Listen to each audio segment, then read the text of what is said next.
I also want to thank Saint Josephine Bakita Roman Catholic Church, and I have been associated with this since its beginning, when the earth digging ceremony was done by your worship Mayor Bonnie Crombie. I am much obliged and I'm thankful to Saint Josephine Church. They held a memorial in honor of my mother who passed away a few months ago. It was a great honor for me. Thank you very much, Patrick Brown. He's here to represent. Oh, I'm sorry.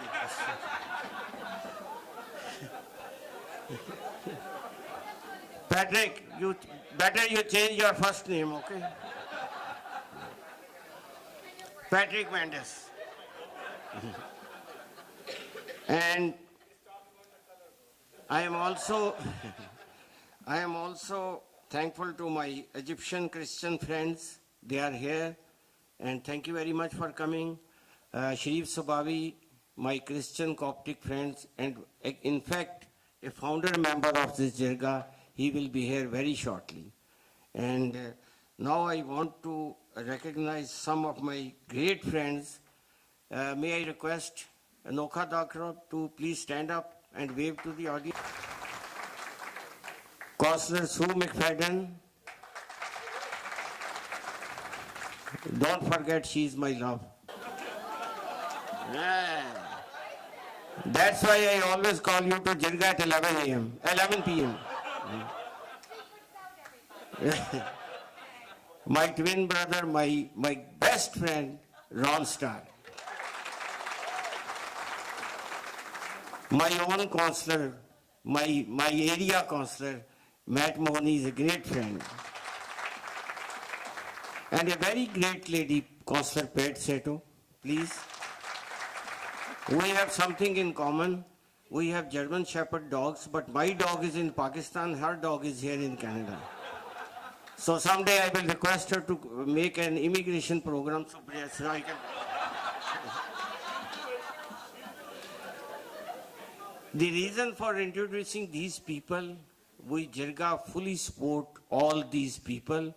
We have to make them successful. This is a best team Mayor Bonnie Crombie has, and we want to continue. So I want you to vote Ward 8, Ward 10, Ward 9, Ward 6. Everybody who lives there, please vote for them, and we fully endorse them. And sorry, trustee is like my daughter, so father I always forget daughter, so you know. And your worship. So I have been assigned the duty to introduce your worships, but I don't have any words to introduce her, so I will invite her to come here and please speak for a few minutes. Assalamu alaikum, shalom. Welcome to our friends from Solal Synagogue. I want to welcome you to my Jirga. We're going to have a nice discussion tonight because many of you in the room were here the other night when we met. So a few more thank yous, if I may. I see some great photographs in the back. Sabir Gaya always comes out to take pictures. So I just want to say thank you. Thank you so much. And I think he's taken many of those that our dear friend Irfan Malik didn't take. Khazardar, I mean, he is such a great man. I think he just launched a political career tonight, don't you? That was an amazing speech. We've heard you before. That was terrific. Thank you very much. I was deeply honored. Mohammed Latif, my friend, thank you for coming back. I'm very glad you didn't win in Windsor. We would have lost you to Windsor. So we're glad you are back. Thank you. And of course to Baba, our dearest friend ever, Irfan Malik Saab, our dear friend. Thank you for everything. This is an honor that you've done this for all of us, for all my friends and my counselors as well. I do want to take another moment to say that I was deeply saddened today at the passing of our friend. You know, it impresses on me that life is so fleeting and it's so short, and you can never take anything for granted. And we must live every day to its fullest and respect people and be sure to tell our friends how much we appreciate them and love them, our families. Because, you know, our friend Rashid went in for minor surgery on his heart and opened up his arteries, and he didn't survive. And You know, otherwise he would have been here with us tonight. And I can't help thinking the room is not complete because he's not here with us physically. I know he is in spirit, but nonetheless, I'll say for all of us, we miss you greatly. You'll be sorely missed by us all, and we'll cherish the many memories we enjoyed when we were together. So to our friend Shahid Rashti, thank you. Thank you. So many of you were here the other day, so I don't have new material for you. So we will cover a few similar things, and I won't talk so long this time, and that way maybe if you have an opportunity, you may have some questions as well. You know, we have a great team. My counselors have already been introduced. We work so well together. You know, we don't have the kind of dysfunction you see other places that don't get along publicly.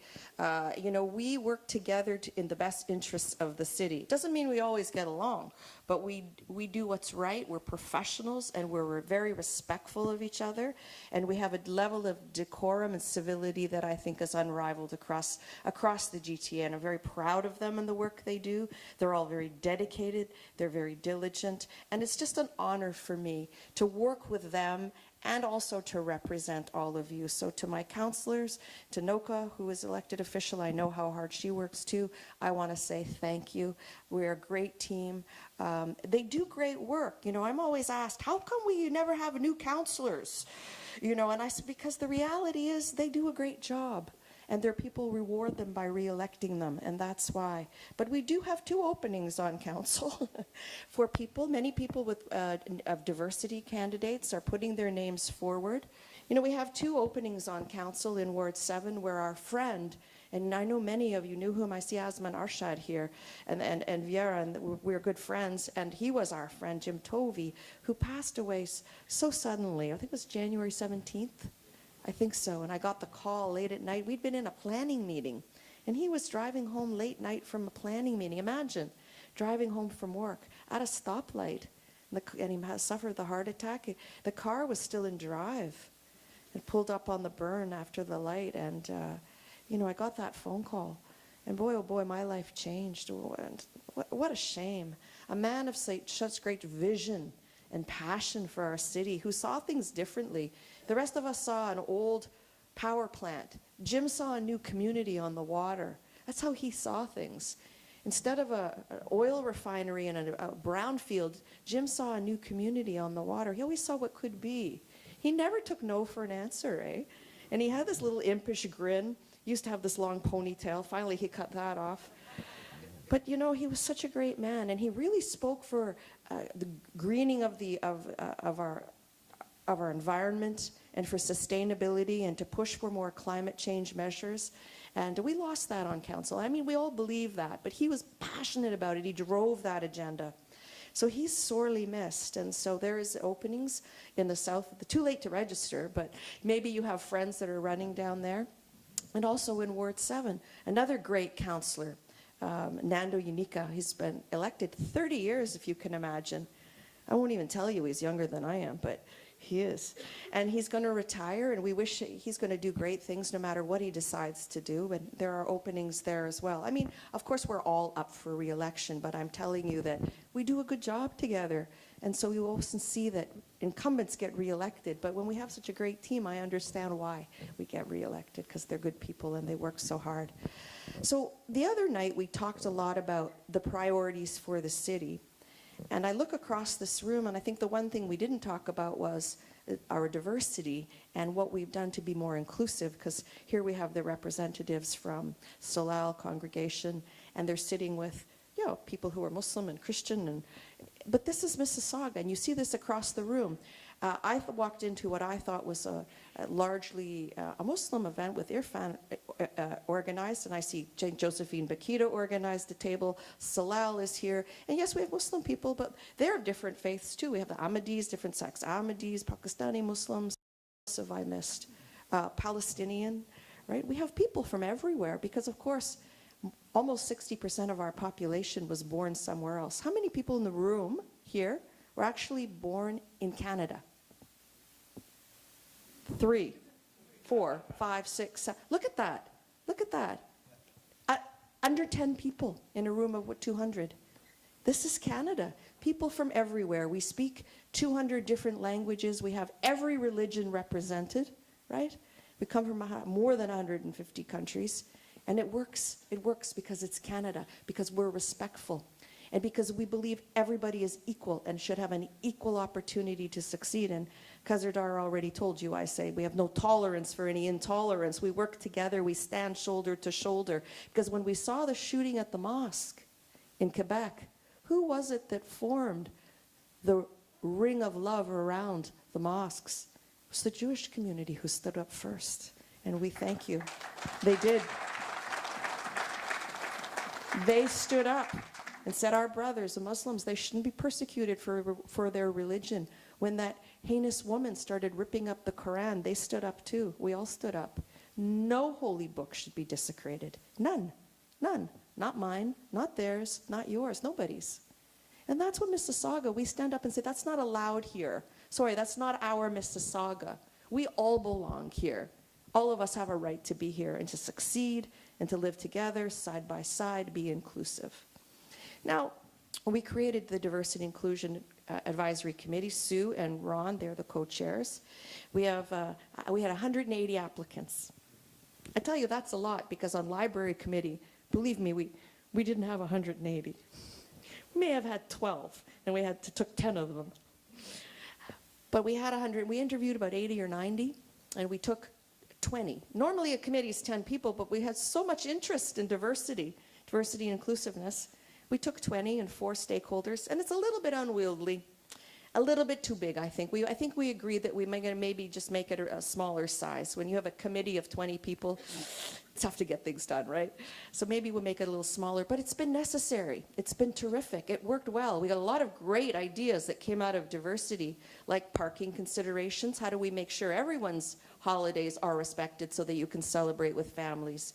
In Mississauga, we do celebrate with fireworks. I know they don't in Brampton, but we do. And it was diversity that said, what about Diwali? What about Chinese New Year's, right? So they make some exceptions. They open our eyes to things that we may be overlooking to make everyone feel included, right? They said, instead of greetings in all the ethnic newspapers, no offense to those of you who are running ethnic newspapers, put ads, job ads, employment ads. That's what we should be doing. Never mind greetings. You know, we always say, you know, Eid Mubarak, Happy Diwali, all the greetings. Smach, Sahag, Samech. Is that right? Okay. But we try to give the right greetings to each other. So instead of greetings, let's do something worthwhile. Talk about policy changes at the city or job opportunities at the city, just in an effort to be more inclusive at City Hall. So I hope you will all think that, you all feel that we're doing our best to be more inclusive. But there's every opportunity for diverse candidates to put their names forward, and certainly there are even 2 wards that are completely open. So we'll see what happens come October, the evening of October 22nd. The other night we had a long talk about our issues. I won't go into so much detail because many of you in this room heard the talk. I'll just do the highlights, and then we'll talk about the election, and then I might even take some questions and answers. I'll make it brief this time. The key things for us is we are trying to build a complete city. A city that is more livable and walkable, because the city land was cheap, gas was cheap. We have big houses, 4 bedrooms, 2-car garages, picket fence. The city was designed around the car. Now we know that planning isn't efficient, and we need to walk places. We need to get out of our cars and walk. So we're trying to do this. We're trying to build differently, plan differently. We have targets for intensification, and we're embracing density and intensification, but where it makes sense, right? In the transit corridors, along here, Ontario, in the downtown, not in the beautiful neighborhoods, not in beautiful Meadowvale, Cooksville, Streetsville, Arundel, all the little communities. They're special. We want them to stay special, but there are pockets we're intensifying. But we do try to keep the city affordable. I noticed that for those of you who read the nasty comments on Facebook, sometimes I can't sleep, so I read them, and we get accused of raising taxes. And I say, yes, we do. Yeah, we do. We have to. Unless there's programs and services you want to give up, then we have to raise taxes. And we're very vulnerable to labor negotiations. So when our contracts with our labor unions come up, boy, oh boy, if we don't have them at the rate of inflation as well, we can't bring in property taxes at the rate of inflation when 60% of our cost pressures are labor. Labor, 60%. So very contingent on negotiations with labor unions, right? So we do try to keep it affordable. We always try to be around the rate of inflation. And I'll tell you, we've done the analysis, and we are under the average across the GTA in property tax increases. The lowest is Toronto, right? And we talked about this the other night. I won't belabor it, but they have other revenue tools. How many realtors in the room? No realtors? No, usually there's always realtors. Land transfer tax, my friend, right? Toronto, vehicle registration tax. They have different taxability. But on the other side, we always try to find savings, right? And I told you the other night, we found $4 million in savings last year, and over 10 years, $52 million in savings, just trying to do things more cost efficiently, more effectively.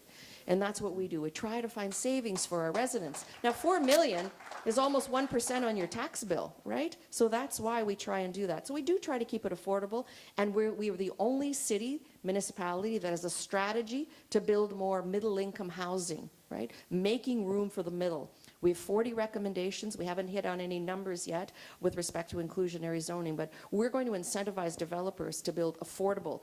When we say affordable, they say, yeah, no problem, 450 square feet. And I said, well, that's a hotel room. I need housing for a family of 4 or 6.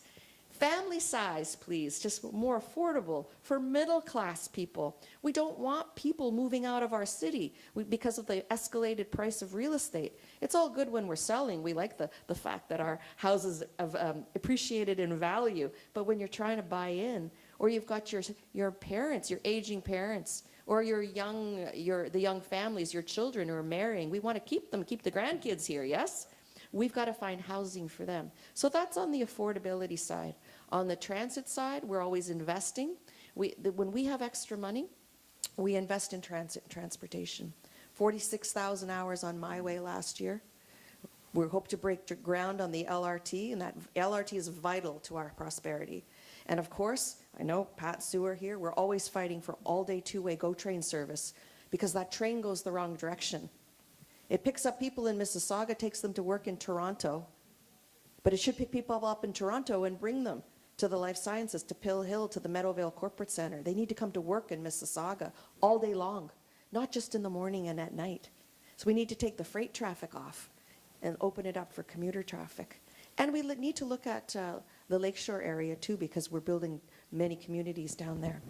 And we talk about economic development. So we talked about affordability, transportation. I'm going to talk to you about economic development, safety, and then we're going to take your questions. So on economic development, you see in the lakefront, I've already talked about the fact that we're building these beautiful new communities, but they're livable, walkable. So it's a place that's a complete little community. You can get up in the morning, go to work, and walk back home, and have your recreation there, all on the waterfront.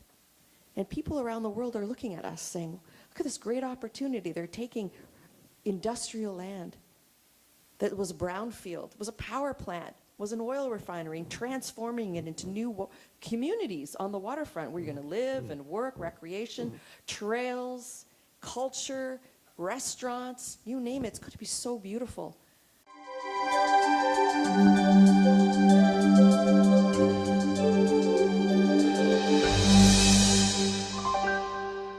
And come right back, because for Toronto 360 TV, we have more exciting news to come on and more exciting interviews. You are watching Toronto 360 TV with Sabir Gaya.